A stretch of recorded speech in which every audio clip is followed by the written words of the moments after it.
গতকালকে যখন জগন্নাথ বিশ্ববিদ্যালয়ে নির্বাচিত জিএস আরিফের উপরে হামলা হয়েছে তখন খুব খারাপ লেগেছে। এরপরে যখন দেখলাম ঢাকা কলেজে একইভাবে হামলা হয়েছে তখন আরো বেশি খারাপ লেগেছে। কিন্তু হৃদয় চুরমার হয়েছে তখন যখন দেখেছি রংপুরে আল্লামা দেলোয়ার হোসেন সাঈদীর প্রতিকৃতির উপরে জুতা দিয়ে আঘাত করা হয়েছে, তখন হৃদয় চুরমার হয়ে গিয়েছে। বন্ধুরা, মাননীয় প্রধানমন্ত্রী, আপনাদের সাথে জামাত ইসলামের রাজনৈতিক সম্পর্ক ভুলে যাবেন না। আপনাদের সাথে আমাদের রাজনৈতিক সম্পর্ক ভুলে যাবেন না। 1991 সালে ক্ষমতা দেখতে পেয়েছিলেন এই জামাত ইসলামীর কারণে। 2001 সালে ক্ষমতায় গিয়েছিলেন নিরঙ্কুশ ভাবে এই জামাত ইসলামীর কারণে। 2024 সালে গণ অভ্যুত্থান হয়েছে। 31 তারিখে জামাত শিবিরকে নিষিদ্ধ করার পরে এদেশের সর্বস্তরের জনগণ রাজপথে নেমে গণ অভ্যুত্থান করেছে। তার কারণে আপনারা আজকে ক্ষমতায় এসেছে। কার উসিলায় সিন্নি খাইলি মোল্লা চিনলি না। এই বিএনপির ইতিহাস হচ্ছে আওয়ামী লীগকে পুনর্বাসন করা।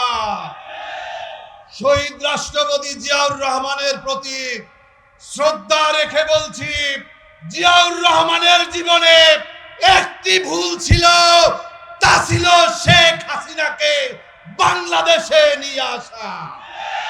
যার কারণে 23 দিনের মাথায় জিয়াউর রহমানকে জীবন দিয়ে তার প্রতিদান দিতে হয়েছে। বন্ধুরা, আজকে দেখছি ছাত্রলীগের মুখোশ ছাত্রদলের উপরে এসে ভর করেছে। এই ছাত্রদল 1991 সালে ক্ষমতায় আসার পরে সারা বাংলাদেশে ছাত্র শিবিরের সবচেয়ে বেশি নেতা কর্মীদেরকে তারা হত্যা করেছে। বন্ধুরা, ইতিহাস ভুলে গেলে চলবে না। দীর্ঘ 17 বছরের আন্দোলন সংগ্রামের ধারাবাহিকতায় বিপ্লব এসেছে, কিন্তু এই বিপ্লব, এই গণ অভ্যুত্থান এখনো শেষ হয় নাই। যতদিনে বাংলাদেশে ইনসাফ কায়েম না হবে, চাঁদাবাজদের কবর রচনা না হবে, দখলবাজদের কবর রচনা না হবে, ততক্ষণ পর্যন্ত জুলাই অভ্যুত্থানের চেতনা বাস্তবায়ন হবে না। নাসরুম মিনাল্লাহ ফাতরুন কারীব। আল্লাহ হাফেজ। বাংলাদেশ জিন্দাবাদ। বাংলাদেশ লেবার পার্টি জিন্দাবাদ। 11 দলীয় ঐক্য জিন্দাবাদ, জিন্দাবাদ, জিন্দাবাদ। মানুষের সর্বত্রই একটাই দাবি, গণভোটের রায় বাস্তবায়ন হতে হবে। আপনারা কি এটা চান? মাননীয় প্রধানমন্ত্রী কালকের বক্তব্য বলেছেন, জুলাইয়ের শহীদদের রক্তে গড়া ফ্যাসিবাদী বিরোধী ঐক্যকে অটুট রাখতে হবে। আমি প্রশ্ন রাখতে চাই, আপনি কালকে যা ঘটিয়েছেন আর যা বক্তব্য দিয়েছেন এর মধ্যে কোনো মিল আছে? জুলাই যোদ্ধাদের চোখ উপড়িয়ে ফেলা কি জাতীয় ঐক্য? শিক্ষাঙ্গন দখল করা কি জাতীয় ঐক্য? জুলাই সনদ বাস্তবায়ন না করার জন্যই গণভোটের রায় বাস্তবায়ন না করার জন্য সংবিধান সংসদ সদস্য হিসাবে শপথ না নেয়া কি জাতীয় ঐক্য? সংবিধান সংস্কার পরিষদ গঠন না করে বাংলাদেশে আগামী দিনে কোন ধরনের জাতীয় ঐক্য আপনি গড়ে তুলতে পারবেন না। একটি কথা বলে শেষ করতে চাই, দলীয়করণ, চাঁদাবাজি, সন্ত্রাস হাসিনা এবং তার বাহিনী করেছিল, টিকতে পারে নাই। আপনিও পারবেন না। 5 বছরের শাসন করবেন, জুলাই সনদের এবং গণভোটের রায় বাস্তবায়ন না করে অলিক স্বপ্ন বোকার স্বর্গে বসবাস করছেন। আজকের সমাবেশে বলতে চাই, 5 আগস্ট লাগবে না, 5 বছর নয়, 5 মাসের মধ্যে আপনাদের পতন জনগণ ঘটাবে ইনশাআল্লাহ। আসুন সেই আন্দোলনে ঝাঁপিয়ে পড়ি। আগামীকাল সচিবালয়ের সামনে গ্যাস বিদ্যুৎ দ্রব্যমূল্যর আইন শৃঙ্খলার প্রতিবাদ জানিয়ে আমির জামাত সহ শীর্ষ নেতৃবৃন্দের নেতৃত্বে মুক্তাঙ্গনে অবস্থান ধর্মঘট আছে। সেখান থেকে প্রয়োজনে আমরা শীর্ষ নেতৃবৃন্দের নির্দেশ দিলে সচিবালয় অভিমুখে যাব ইনশাআল্লাহ। আসুন সেই আন্দোলনের ধারাবাহিক কর্মসূচি বাস্তবায়নে আমরা ঐক্যবদ্ধতাকে এগিয়ে যাই। সবাইকে ধন্যবাদ। আসসালামু আলাইকুম ওয়া রাহমাতুল্লাহ। অধিকার হরণকারী শাসকের তক্তকে কাঁপিয়ে তোলা যায় 5ই আগস্ট সেই পথ প্রদর্শনের দিন। 5ই আগস্ট গণশক্তির আবির্ভাবের দিন। আমরা আগে মনে করতাম রাজনৈতিক দলগুলাই বুঝি শক্তি। আমরা আগে মনে করতাম রাজনৈতিক দলেরাই শুধু কর্মসূচি দিবে। আমরা আগে মনে করতাম ঘেরাও, ঢাকা ঘেরাও, ঢাকা আসেন, ঘেরাও করেন, এগুলো বুঝি শুধু রাজনৈতিক নেতারাই বলবে। আমি বিএনপির বহু নেতাদেরকে জিজ্ঞেস করেছি যে আপনারা এই আসিফ নাহিদকে কবে থেকে চিনেন? আজকে এই জনসমুদ্রকে সাক্ষী রেখে প্রধানমন্ত্রীকে জিজ্ঞেস করতে চাই, আসিফ নাহিদের নাম, এই যে আমাদের পাটোয়ারির নাম আপনারা শুনছেন কবে? আমি চ্যালেঞ্জ দিয়ে বলতে পারি ওই জুলাই মাসের আগে আপনারা কখনো শুনেন নাই। প্রিয় ভাই বন্ধুগণ, আমার ভাই মাওলানা জালাল, মামুন ভাই যখন জেলে ছিলেন, জালাল ভাই তখন সংগ্রামী ভূমিকায় ছিলেন। উনি একটা প্রশ্ন করেছেন যে এই ছাত্রদল যুবদলের এই হেলমেট বাহিনী এরা এতদিন কোথায় ছিল? প্রশ্ন করেছেন না? উত্তরটা দিব? আমার কোনো উত্তর নাই। উত্তরটা দিয়েছেন জনাব সালাউদ্দিন আহমেদ সংসদে দাঁড়িয়ে। উনি বলেছেন যে নির্বাচন যদি হইতে না দেয়, এইভাবে হাত নেড়ে নেড়ে বলছেন না? বলছেন নির্বাচন যদি হইতে না দেয়, এই বাহানায় আমরা সব বিষয়ে আপোষ করে জুলাই সনদ মেনে নিচ্ছি।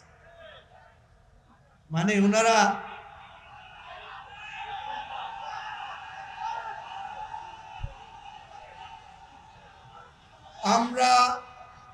আমরা চিনতাম বিএনপিকে, আমরা চিনতাম বেগম খালেদা জিয়াকে, যিনি আপোষহীন নেত্রী ছিলেন। আজকে যেই বিএনপিকে আমরা চিনি, এই বিএনপি আপোষকামী বিএনপি। আমাদের কোনো কথা না, কথা সালাউদ্দিন সাহেবের। সব বিষয়ে আপনাদের এই হেলমেট বাহিনীরা আপোষ করে গুপ্ত অবস্থায় ছিলেন তখন। কি জালাল ভাই প্রশ্নের উত্তর পাইছেন? আপনারা পাইছেন? আজকে তারা বলে অন্যদেরকে গুপ্ত। আপনারা হাসিনা যে ভুল করেছে, আপনারা আবার সেই ভুল করছেন। এখানে 2 জন বড় সেনা অফিসার আছেন, অলি ভাই এবং আখতারুজ্জামান ভাই। আমাদের সেনাবাহিনীতে মানে কি বলে এটাকে, গেরিলা বাহিনী তৈরি করে না? ট্যাঙ্কগুলোতে দেখবেন উপর দিয়ে গাছপালা দিয়ে রাখে, যাতে বোঝা যায় এটা কোনো ট্যাঙ্ক না, এটা একটা জঙ্গল। আছে কি না কৌশল? Camouflage is a strategy of war. যদি যুদ্ধ করতে আসেন, যদি যুদ্ধ লাগাইতে আসেন, যদি রক্ত ঝরান, যদি আমার ভাইদেরকে হত্যা করার চেষ্টা করেন, আরো 1000 বার 1,00,000 বার আমরা গুপ্ত হতে বাধ্য হব। গুপ্ত হওয়া কোনো অন্যায় নয়। পরিস্থিতির কারণে যদি আপনি অস্ত্র হাতে তুলে নেন, যদি আপনি রক্ত ঝরান, যদি আপনি আবু সাইদ মুগ্ধের মতো মায়ের বুক খালি করার চেষ্টা করেন, সকল কৌশল গ্রহণ করা আমাদের জন্য, সবার জন্য বৈধ। প্রিয় ভাই বোনেরা, একটা বিষয়ে দৃষ্টি আকর্ষণ করতে চাই। বেনজির কিভাবে মুক্তি পেল? আপনারা মিথ্যা কথা বলেছেন। আপনারা বলেছেন বেনজির নাকি আমাদের দুদকের মামলায় গ্রেফতার হয়েছে। প্রত্যেকটা কথা ভাই মিথ্যা ধরা পড়ে যায়। হাসিনার মিথ্যাও ধরা পড়ে গেছে। হাসিনা বলছে কয়েকদিন আগে উনি নাকি গোপালগঞ্জে যাওয়ার কথা ছিল, ঘুমের ঘোরে উনি দিল্লিতে চলে গেছেন। আর ভারতের পররাষ্ট্রমন্ত্রী নাম কি? জয়শঙ্কর বলে যে শেখ হাসিনা ওনাদের কাছে একটা লাভ লেটার লিখছিলেন, একটা আবেদনপত্র লিখছিলেন যে আমারে বাঁচান, আমারে নিয়ে যান। দেখেন, এখন স্বরাষ্ট্রমন্ত্রী বলছে আমরা ওখানে ল এজেন্ট নিয়োগ দিয়েছি। তাহলে মিথ্যা ধরা পড়লো না? ওনারা যে আমাদেরকে বলেছেন বেনজিরকে আনবেন, আনার ব্যবস্থা হচ্ছে, সব সত্য না মিথ্যা? সুতরাং এই আপোষকামী মিথ্যাবাদী রাজনীতি দিয়ে কোনো কিছু হবে না। গণভোট এবং জাতীয় নির্বাচন দুইটা ছিল যমজ ভাই, একদিনে হয়েছে, হয় নাই? তারেক রহমান এবং আরাফাত রহমান দুইজন কি আপন ভাই। পৃথিবীর সবাই যদি আমরা চেষ্টা করি ওনাদের ভ্রাতৃত্বের বন্ধন ছিন্ন করতে পারবো? হায় বিএনপি ক্ষমতায় বসার পর আপনারা জনরায় আর গণভোট দুটাকে বিচ্ছিন্ন করছেন, এর ফলাফল ভালো হবে না।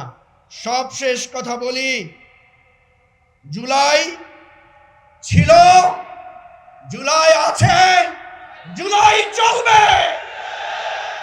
লড়াই অতীতে করেছি, রক্ত দিয়েছি। আমাদের মধ্যে যত বিভেদ থাকুক, গণতন্ত্রের জন্য, লাল সবুজের পতাকার জন্য জুলাই আমাদেরকে যুগে যুগে পথ দেখাবে এবং লড়াইয়ের জন্য প্রস্তুত করবে। আবু সাইদ মুক্ত। ধন্যবাদ সবাইকে।